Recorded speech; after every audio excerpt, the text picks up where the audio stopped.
Hi, and welcome to Drawfully Explained. Today, I'm talking about the Barber paradox.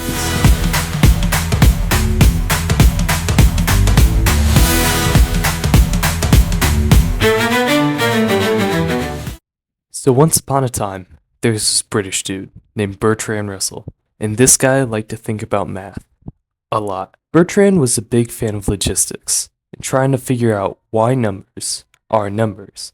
He had a friend named Gottlob Frege, and Gottlob created set theory, which pretty much said anything, and I mean anything, you can think of can be put in a set. So let's say you want to make a set with the number 6, Tom Brady, Godzilla, and the power of love, both the concept and the Huey Lewis song. That shit a set. So the point of set theory was to say that the number 5 was just a set of all sets with 5 things in them, including the one I made. But there was a problem. If you have a set with all the sets that don't include themselves, does that set include itself? If it doesn't include itself, then it must include itself. But if it does include itself, then it can't.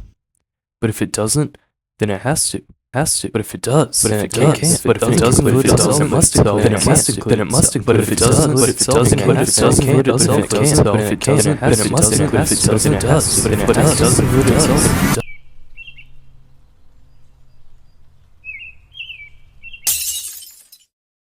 This broke Bert.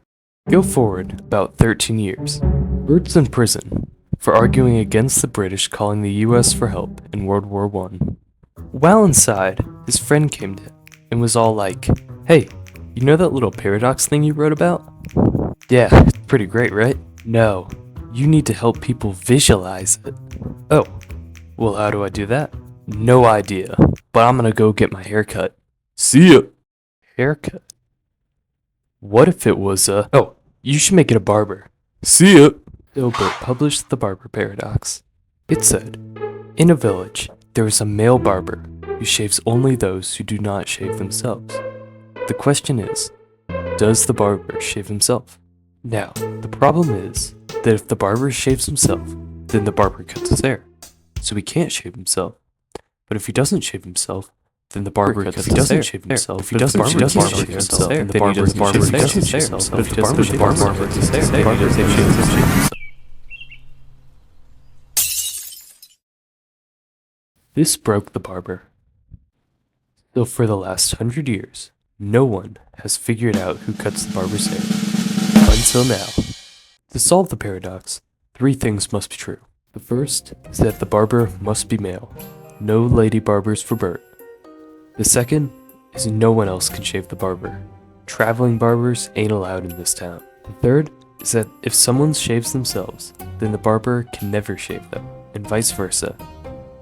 So the only logical thing is that no one can shave the barber. But that's not possible, you might say.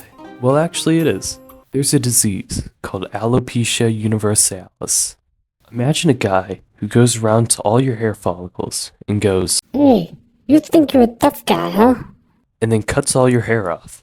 No head hair, no eyebrows, no chest hair, and most importantly, no facial hair. Which means that they never have to shave.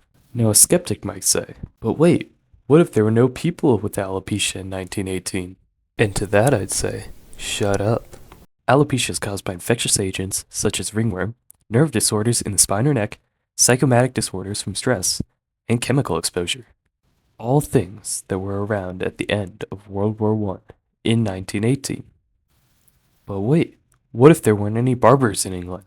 In London, where he lived, there were about 744 barbers. But wait, I got nothing. That means that this is solved. Anyways, that's the answer to the barber paradox. I hope you enjoyed it. If you have any suggestions for what you'd like to see Drawfully explain next, just put them in the comment section. And I'll see ya in the next one.